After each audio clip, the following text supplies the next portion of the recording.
You are listening to the Stop Binge Eating podcast with Kirsten Sarfty, episode number 110. Welcome to the Stop Binge Eating podcast. It's time for you to end your food obsession and begin feeling confident and in control around food. You are absolutely capable of eliminating binge eating from your life, and I'm going to show you how by giving you simple tools and insights that you can apply in your own life. I'm your host, Kirsten Sarfty. Now let's get to it. Hi, I am so excited to have another one of my former clients on the podcast today. Her name is Sara. She is an absolute delight, and she has what I think are some amazing insights and advice to share with you all. She's a mom and actually just had another baby not long ago. So we talk about how she teaches her teenage daughter healthy eating habits, how to handle eating and your weight when you're pregnant and have a newborn, and what has been the most valuable thing that has helped her to not binge, along with so much more that you are going to hear. So I hope you enjoy. And make sure you stick around at the end because I'm going to tell you about how you can work with me to get results in your life like Sara's, as well as like Lainey and Sadie, two of my other clients who are on episodes 100 and 105. If you haven't listened to those ones yet, do it. They're wonderful as well. All right, here we go. Enjoy my conversation with Sara. Hi, welcome to the podcast.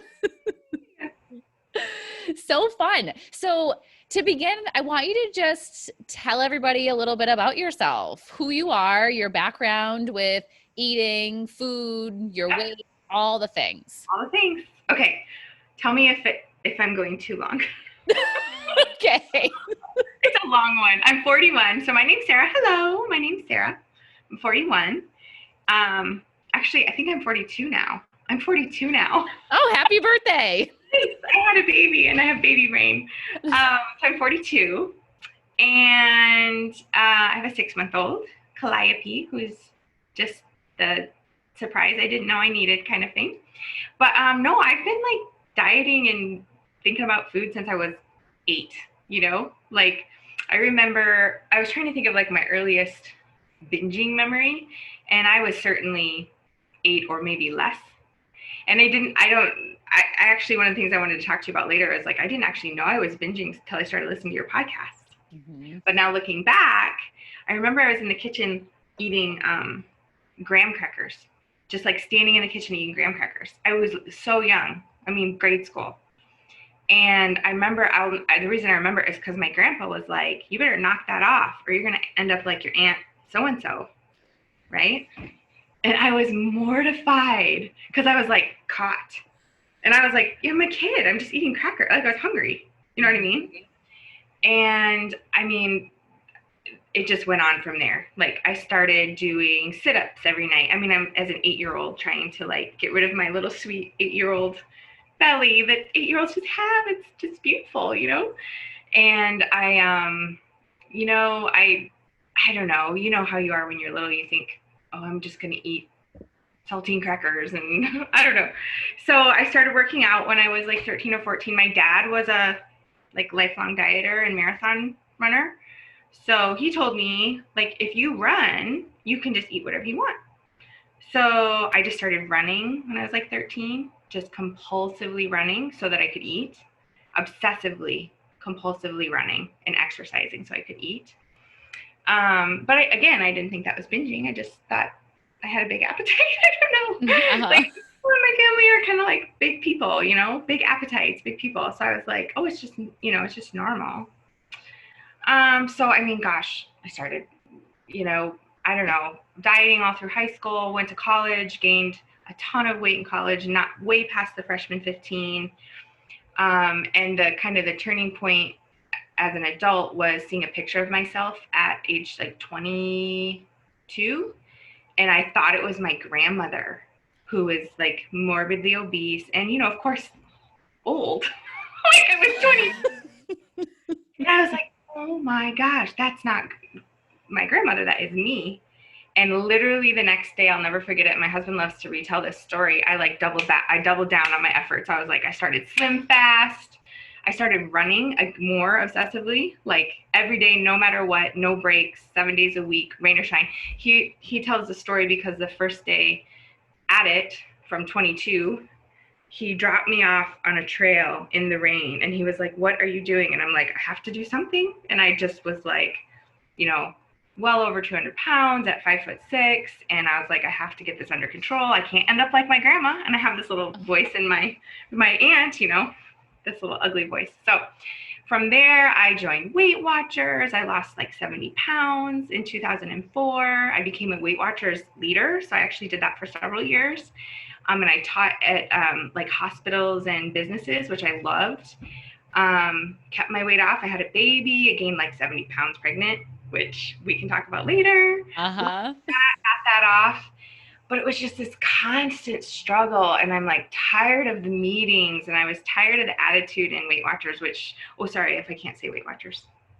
You can say it. Okay. I was just tired of the attitude of, it was more about like, what can we get away with than trying to get healthy. Like, oh, did you know you can cook a ham and Diet Coke? And I was like, oh, gross. And as I was aging and feeding a child, I was like really interested in like eating just wholesome food. And I was trying to pull away from that mentality of like, I don't want to track everything. I don't want to count the points. I don't want to come to this meeting. I'm missing time with my child every Saturday to come to this meeting. Work was one thing because, work was kind of a nice, thing for myself. But like feeling like chained to that meeting and chained to the points. So I kind of, was like, I'm done with this. And, but I had to always do something to keep the weight from coming back because it would just slowly come back. So one day when my daughter was 5 years ago, like 8, I went to the doctor and my daughter was with me, and I had gained like 30 pounds since she was born. And my doctor, who's known me this whole time, was like, you have to get this weight off now. And I was mortified. I'm like holding back tears. Here's my 8-year-old daughter, who's the same age I was when I started having problems with myself. Yep. And she's hearing this whole thing. I'm seriously stinging tears, choking my throat, trying not to scream at this doctor who has known me this whole time and has known my struggle and supported me, and she, by the way, was very holistic. Her advice was always, Sarah, you need to like loosen up because you're very healthy. Like you eat the right things. You're managing just fine, kind of chill out, which is why I liked her because she was super laid back. But she kind of ate like me, and we had similar parenting beliefs and all this stuff. So when she told me that, I was like, oh my gosh, like how has it gotten this bad, right? So I started, carb cycling and keto, and I started OA. All of this has all happened in the last 5 years, right? And it's just, I would just be in tears with my husband. Like I have done everything. I'm a rule follower. I follow the rules. And yet I'm still, again, now I know I was binging and I didn't know it. I don't think I thought you had to have like a diagnosed eating disorder to be a binge eater. You know what I mean? I didn't know that that's what was happening, that I was like sabotaging myself. And, cause I had the points, or I was following the plan, it was on the plan. It was keto. It was, bacon and eggs and cheese. So it must be okay. Right. So anyways, somehow some friend or something on a on a group posted your podcast. And I seriously listened to all of your podcasts in like a few weeks, days, because it was like, oh my gosh, this is me. She's talking about me. And it was just this like, like this is my problem. And I didn't know it, I really didn't know it. So, by the time I got you, I actually was at a really healthy weight. Like, maybe 10 pounds would have been nice, but I was feeling more confident, and I was like, okay, let's take this momentum that I've gotten in life at 40, and let's just kind of double down and put some money and time into this and really like nip it in the bud. So it was kind of like it was almost like the work that I did with you was almost like a cherry on top, if that makes sense. Like I felt I was having some good momentum, and this really helped me like solidify everything and really pinpoint some outstanding like issues that I didn't realize and get it put a name on what was going on. And also I just love the nature of like, I don't have to go to a meeting, I don't have to go to a group, I don't have to count points. I'm in charge, which I love. My Like you're personality. just at home talking to me. So that kind of brings me to today. And of course, I've had a baby. So and I told you this in the email, like I'm not at the weight I want to be, but I just have this confidence that it will come together and that I'm in control of what happens now, which I love. So Yeah. Yeah. So let's back up. yeah, go ahead. How was your eating affecting you? Like why was Okay. it a problem for you? Why'd you Well, reach out for help? yeah, a couple of things that I remember feeling right before I reached out to. One was like I was just bored with food. I felt like I'm tired of thinking about food. I don't want to think of another meal to make. I don't want to think of another snack to have. And at the same time, in contrast with that boredom, was this like, I have to eat everything right now. And it's like, how can you be both of those things? That doesn't even make sense. Like, I was both bored and then I would just eat everything that I could find to like feel better. Um, and I just didn't understand it. I was like, why am I doing that? And I just feel terrible. I'd feel like drunk, like numb, like I can't do anything. I just want to lay on the couch and digest this. Like, I feel like I just want to go to bed. I'm like, that's not a life, you know? It just felt awful. I Mm-hmm. mean, definitely times in the past before, my 40s or this late 30s and 40s, earlier, like 20s and stuff, I remember just being sick, like, just, I can't do anything. So, yeah, maybe it wasn't that bad in these last few years, but still there were times when I'm like, ugh, this is not a life. So it Yeah. was that tension that was just bugging me. Like, how can I be both bored with everything and nothing sounds good, and I'm seriously have to eat everything, and it doesn't matter what it is, Mm-hmm. And that's Yeah. my clues now. Like when I'm looking for something and I don't know what it is, I'm like, that's a binge. That's what it is. I don't need Yep. anything. I don't need Yep. anything. Exactly. Exactly. So when you were in that space, did Uh-huh. you believe that you would be able to get out of it? Did you believe that you would be able to just fully stop binging?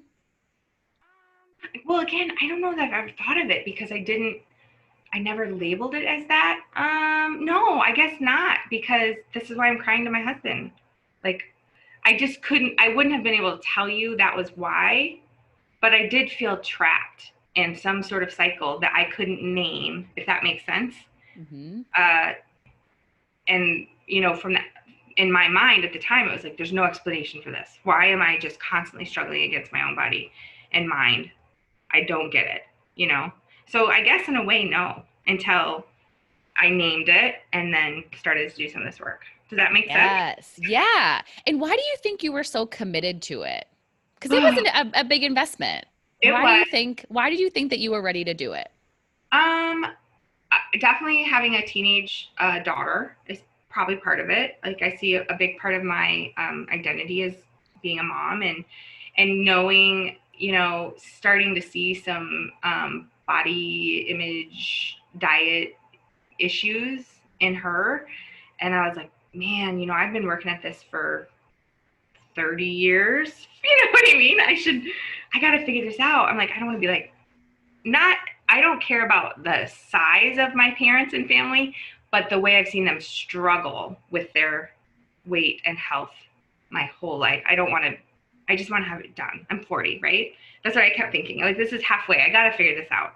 So I think there Mm-hmm. was a little bit of that. And then I think there's a little bit of like, with that age, like coming into my own, like, I'm in charge now. Like, yeah, I talked to my husband about spending the money on coaching and support, but it was also like, hey, I can make this investment in myself, and I'm worth that. You know what I mean? I think when you're younger, maybe you don't always feel that way, but I think, it was just the right age of my child, the right point in my career, the right point in my marriage. You know what I mean? To just like, let's put some time in, and money, like money is really where your interest is, isn't it? Like Mm-hmm. it also kind of makes you, I don't know if you've read any of like Gretchen Rubin's stuff about the tendencies, the four tendencies. Okay.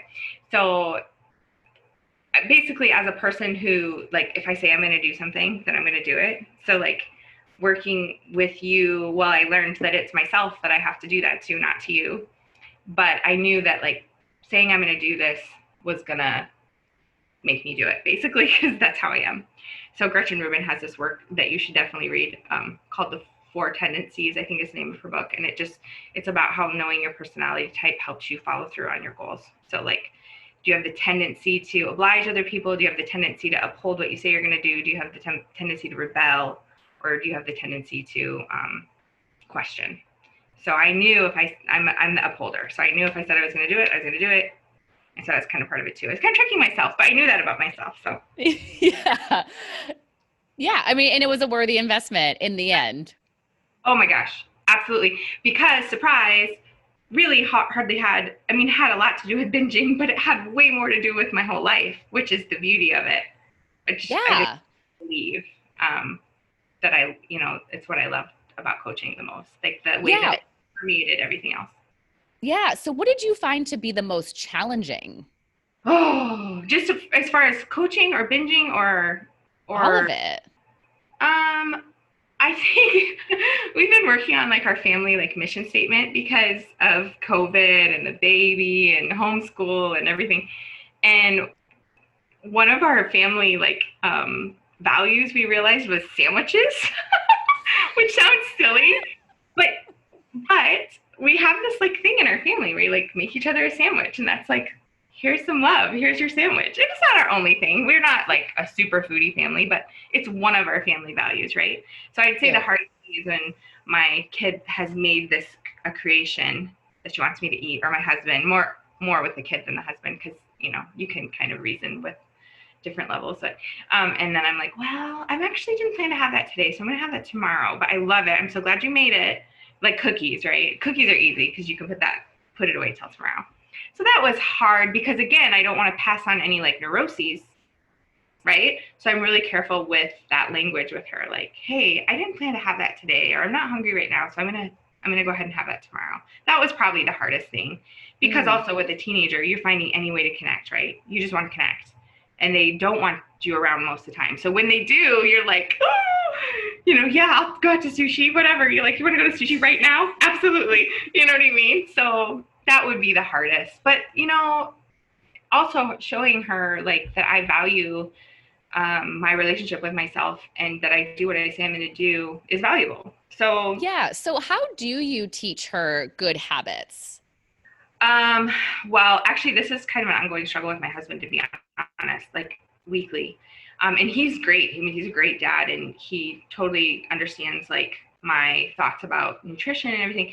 But because the way I teach her is, I'm like, did you have any water? First of all, I'm always bugging her to drink water. Like, hey, if you're not hungry, you never have to eat, but please just drink some water. She's an athlete.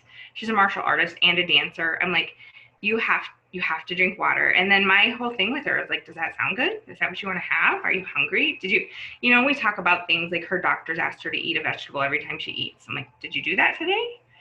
So I try to either stick with medical that she's been told specifically by her doctor, or like, hey, what sounds good to you? She knows, like, she's into Dr. Greger. She's really into like vegan food.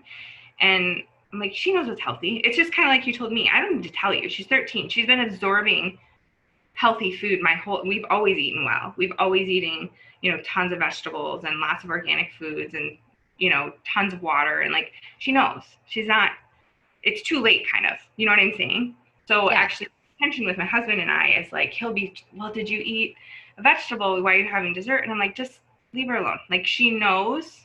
And I know how damaging that voice from your dad in your ear, or your grandpa or whatever can be. It's like questioning your own ability to feed your own body. Does that make sense? Yeah. And what I recommend to my people that ask about this is to just be an example. Like, don't tell them what to do. And I think sometimes asking questions are okay. Like, hey, did you drink water? Just asking, right? But not pushing it on them and not trying to teach them anything, but just being like, this is what I'm doing, and this is what I'm doing. Right. And totally, like, I'll make, big waters with, lemon and different things. And I'm like, hey, do you want to share this with me? Or we'll make a big salad, and like, doesn't just give, just it's available. And that's, again, back to my original doctor. That's what she always said to do too. She's like, just show her what to do by doing it. And Mm-hmm. totally true. Now, when she's asked more questions about like dieting, then I'm like, okay, well, you get to choose what you want to eat. What do you want to eat? Like, so then we talked about like, you can write down what you're going to eat today.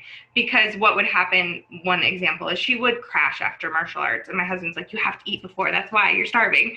And I'm like, well, no, she doesn't necessarily, but she's got to figure it out for herself. Like she's got to figure out what feels good to her. She was able to articulate, I don't feel good when I eat before I work out. Okay, don't. But just know then maybe let's play around with it. Maybe eat the night before, or maybe have a meal ready that you can grab out of the fridge so that you're not having a moment at the end. So we're just kind of troubleshooting, but I really try to just trust her. And that's again where my husband and I just, whenever he like says like he puts like a value judgment on something she's eating or not eating, usually not eating, I'm like, just leave her alone. Like she's the one that's with the correct BMI in our family right now.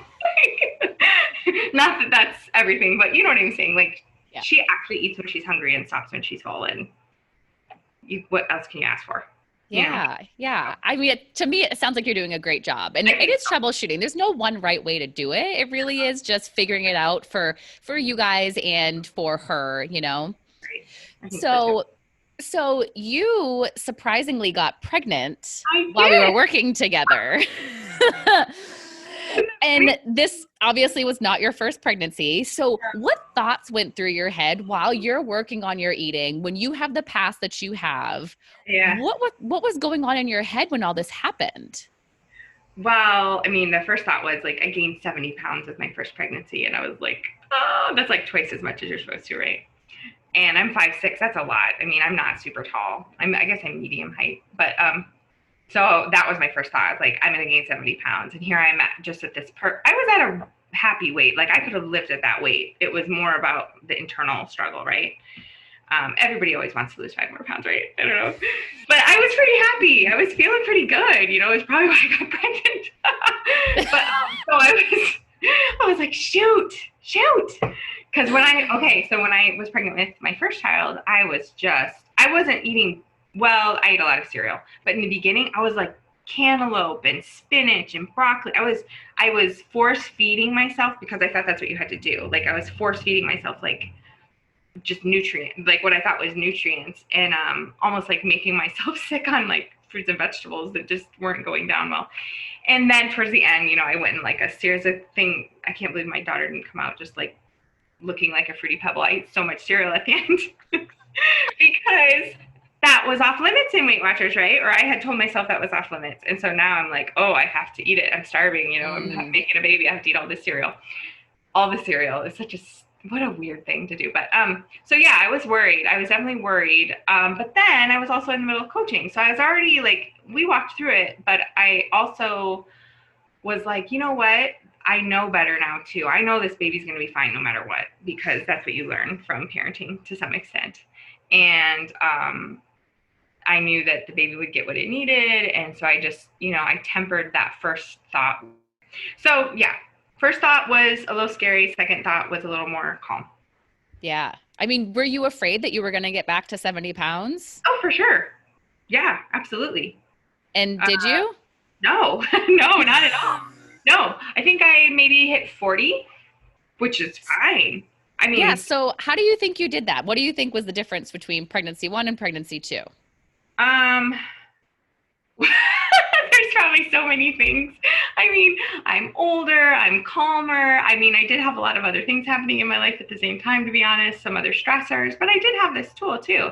And I did just tell myself, like, this baby's going to be fine. And if I'm not hungry, like I was actually eating a lot less in the beginning of pregnancy. And I was just like, you know what? That's okay. That when I need more, I'll know. And I'll eat more. Like, that's just what it was. So instead of like the day I found out I was pregnant, just starting to like do some crazy diet, I just kind of continued what I was doing.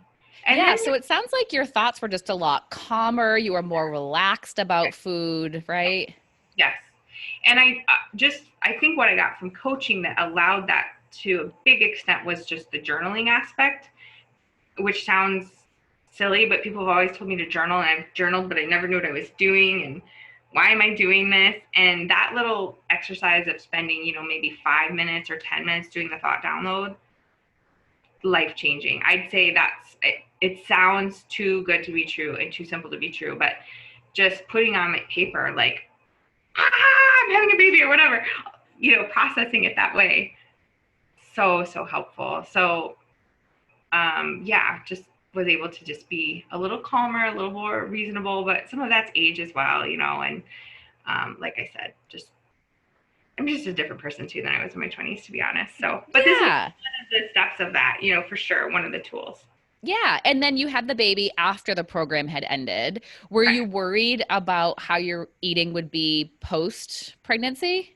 Just that I couldn't get back to kind of two things. One, that I couldn't quite get back to a certain body weight as fast as I'd probably like to, because I think with breastfeeding and stuff, you kind of do hold on to a little bit of extra body weight, and I think that's totally normal. So just again, first thought going, oh my gosh, I'm going to be overweight for 2 years. Second thought going, okay, I'm breastfeeding a baby. It's going to be okay. It's eventually going to come off, like calming myself down.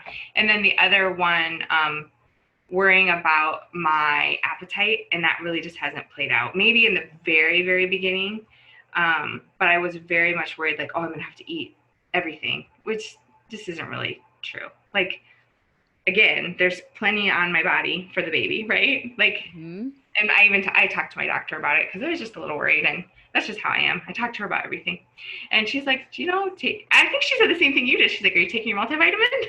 You told me that once. I'll never forget that.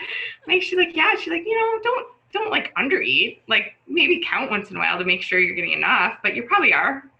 And I was like, man, I have surrounded myself with such a good team of just don't worry about it. And she's totally right. And that is the truth I already knew, but it is helpful to have some external people validating that belief and knowledge that you have. So, Yeah. Yeah. So, how do you feel about your body now? well, up and down. I'd say better than, I don't feel crazy, which is nice. Because after my first child, I would hit it so hard that I actually injured myself. Like, I was out there way too soon, running, lifting weights, just trying to like beat my body into submission, and just eating like the bare minimum to drop weight, because I was a Weight Watchers instructor. Like, you can't carry that extra weight. I think their policy was you had a year to get the weight off. So I had to. So I did. Like, that's what it was. And again, I'm a rule follower, right? So whether it's my rules or somebody else's rules, but um so this time I am a little more like, you know what? I'm 42. If it takes 2 years instead of 1 year, that's okay. And also, I've just surrounded myself with a lot more like body positivity in general. Like, and that's one thing about social media that I think is actually a plus. That wasn't really a thing. The combination of body positivity and social media wasn't a thing 13 years ago, not like it is now. So sending myself like messages that I would send a friend, like, oh, you just had a baby. It's okay. And your body is gonna go through some morphing to get to where the new normal is, which may not be what the old normal is. So it's just, again, setting, okay, the first thought is, I'm gonna carry this weight forever. And the second thought is like, no, you're probably not. Like, it's gonna be okay. And just trying to monitor that, like self-talk, like, what would I say to a friend? It's fine. You have a plan. You know what you're doing. It's going to come off, in Mhm. time. Yeah. So, So just like with the food thoughts, it sounds like there's a lot more just like calmness and also acceptance. Like, this is where I am. I had a baby. And this is something to be said for people that, haven't had babies and just put on weight for whatever reason. It's like, we don't have to yeah, like freak out about it. it's just what it is. And it's an American thing. It's a Western thing. It's a rich country thing. Like, none of us are alone in this struggle at all. Hmm. There's so many factors that play into it. Man, it's so interesting. I just what your hormones alone do to your appetite, and just the cyclical nature of it, and it's, yeah. So just the more the more you can kind of, I feel like, be calm and reasonable. Like, Yeah. and that's not to say that I don't see a picture of myself with a baby and go, ah, but we all have those like unflattering angles. And I had those when I was at the weight I wanted to be at. Like, so, you know, I just try to, again, I think that, again, the journaling and catching that thought, like, what am I thinking? What is the story I'm telling myself? Okay, that's not true. I would never say that to anybody else because it's not true. So why do I say it to myself? So just Yeah. catching sooner, which is awesome.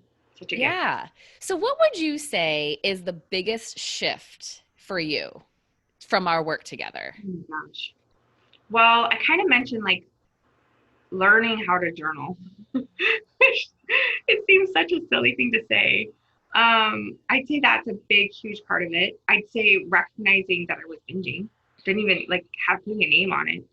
But even more than that, because it's not just putting a name on it, but feeling it happen, like feeling the desire come in and feeling like, okay, I'm in the kitchen, I'm looking for something, but I'm not hungry and I haven't planned to eat anything. And what am I looking for? And really asking that question, like recognizing it sooner, which allows you to stop it before it happens sometimes. Or, if I'm like starting, it go, oh, I don't want to feel that way. Like I know that's going to feel bad.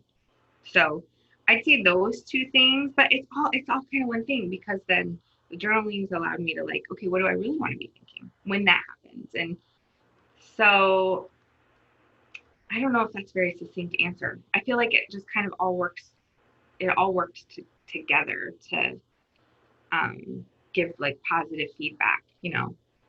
Yeah. Well, I mean, it really is just when we talk about thought management, right? Yeah, Like managing your thinking, being aware of what you're thinking, choosing what you want to think, and right, actually having conversations with yourself and right, thinking about what you're doing, taking that pause. right.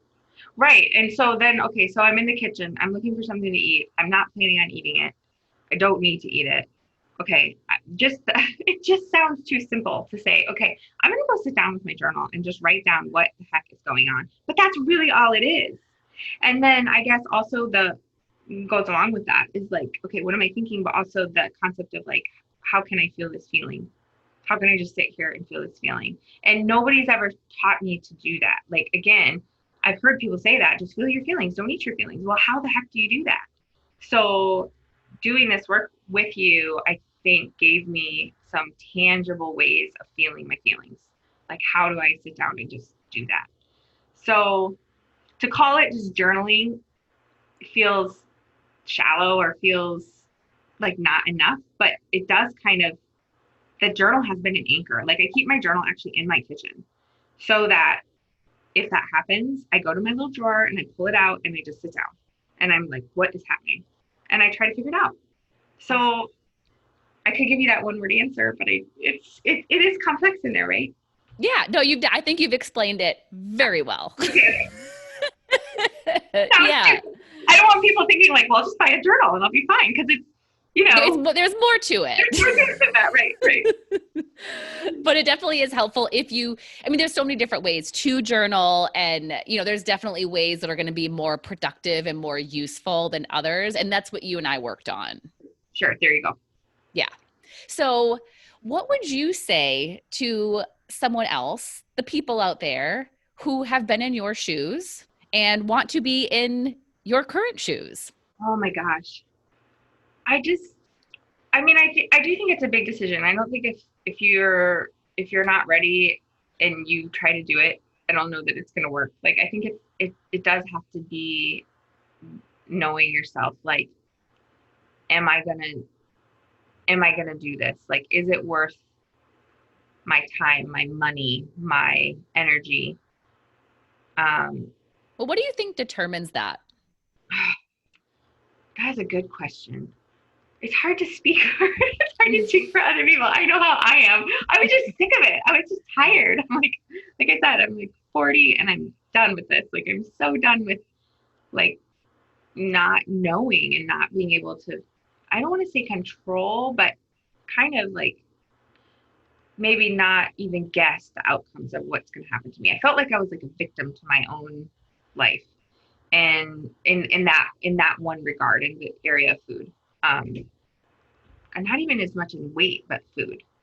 Like I feel like you just have to, maybe it's like the thing they say about like hitting rock bottom. Like if you've had enough, I think at some point you just know, like, I have to do something else. Yeah. And And stop making excuses and just do it. Like stop thinking about it and talking about it. There's got to be like that kind of tipping point though. I don't know how you get there. I think a lot of people talk about stuff forever. yeah. Well, I mean, there's some people that hit that that place and they just hate it and stay there, Yeah, right? absolutely. But the people that get out of it are the people that see the light at the end of the tunnel, can see that it's possible to change, and they Sure. get excited about the change, right? Right. It's when you you think about how much better your life will be without this, and you're ready to go get that, and you believe Right. that you can. Right. I do feel though, like there's people all around me that binge. Now I know this, right? Or that just aren't having a healthy relationship with food. How about say that? I don't want to call them a binger if they're not.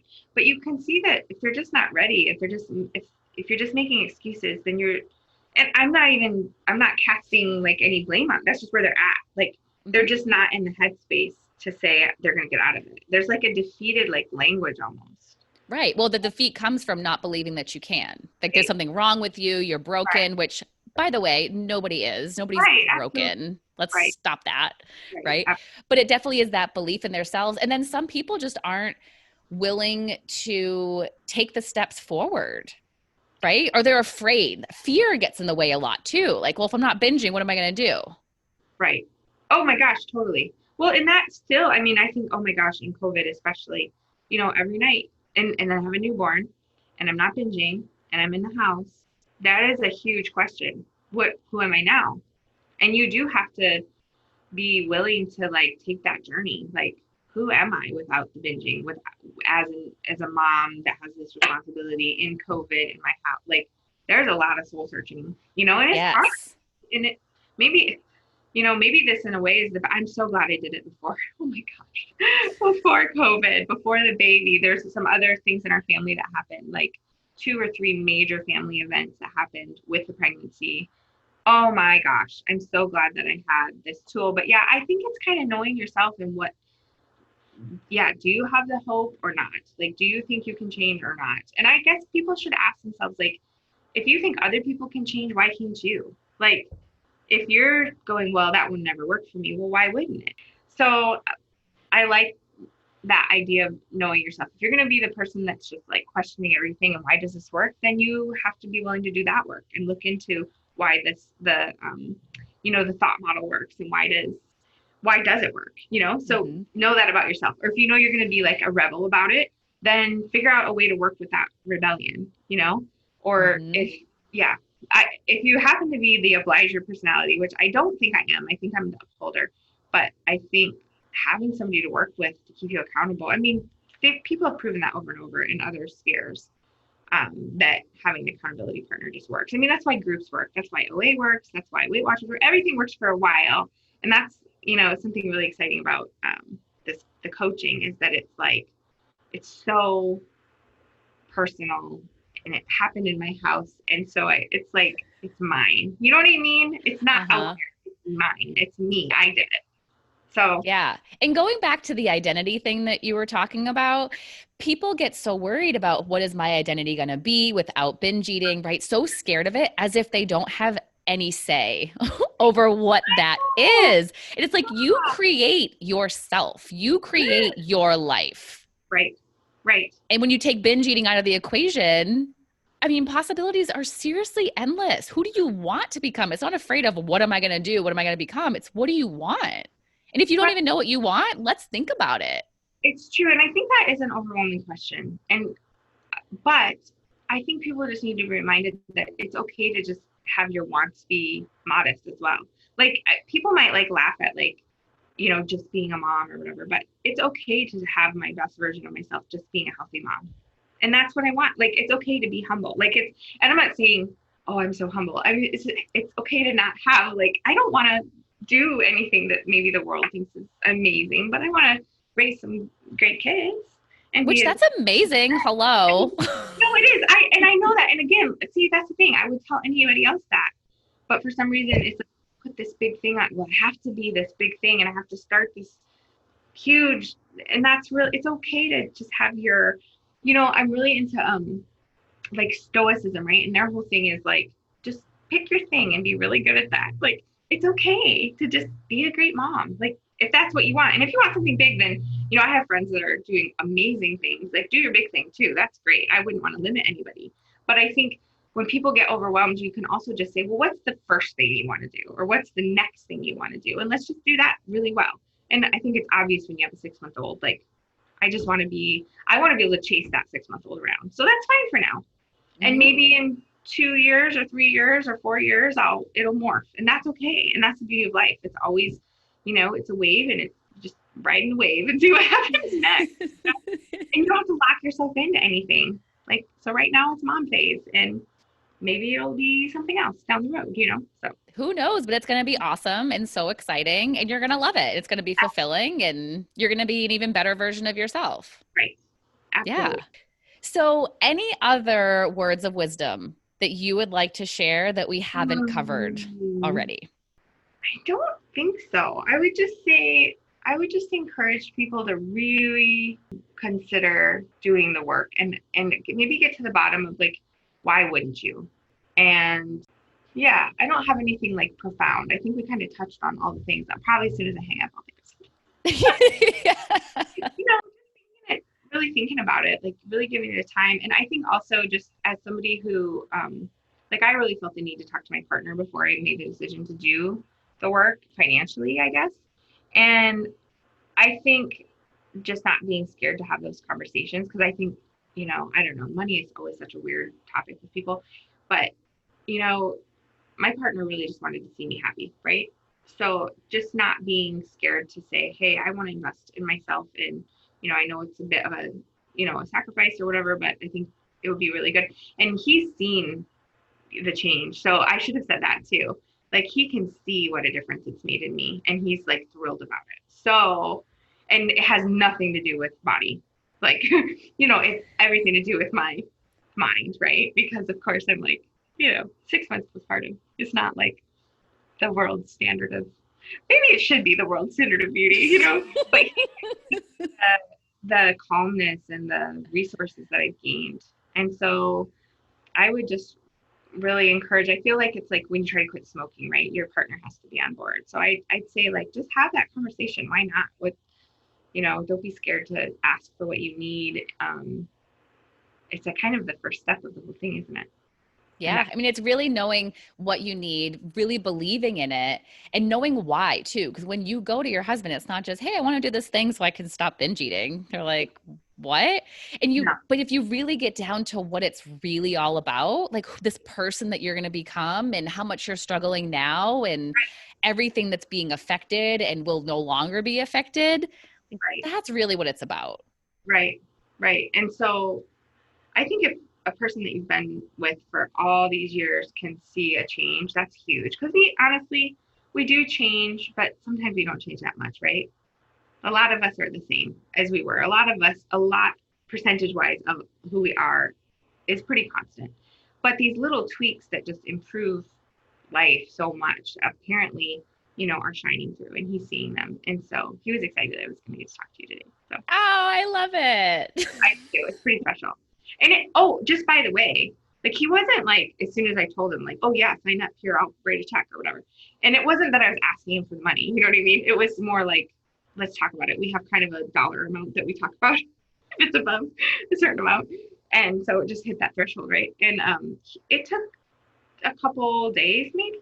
I don't remember. I think you and I talked, and then him and I talked, and then I think it was like a week maybe. But it was definitely worth, like, actually too, when you have a partner that knows you that well, if you have that kind of relationship, like, I think he asked good questions to help me to set, like, saying it out loud to somebody else actually kind of might help you realize how much it is that you do want to do it, if that makes sense. Mm-hmm. So what do you have to lose by having that conversation? If that's not in every partnership, that's how our partnership works, but what do you have to lose for just saying, hey, I was thinking about doing this. What do you think? Do you think that would work for me? Because sometimes your partner can see things in you that you don't, and be like, you know what, that's not going to work for you. And if you're a rebel, that might make you want to do it more. Well, and I'd also question if somebody did say that to you, I would really question, like, why do they think that? Yeah. And question what you think. Like, well, do I believe I can? Because, they're not in your head. They don't know what you're capable of fully, but that's why you want to make sure that before you even have a conversation like that, that you are believing in yourself. It's not like, hey, so, like, what do you think about, I don't know, right? It's like, hey, there's this thing I really want to do. I believe in it. Yeah.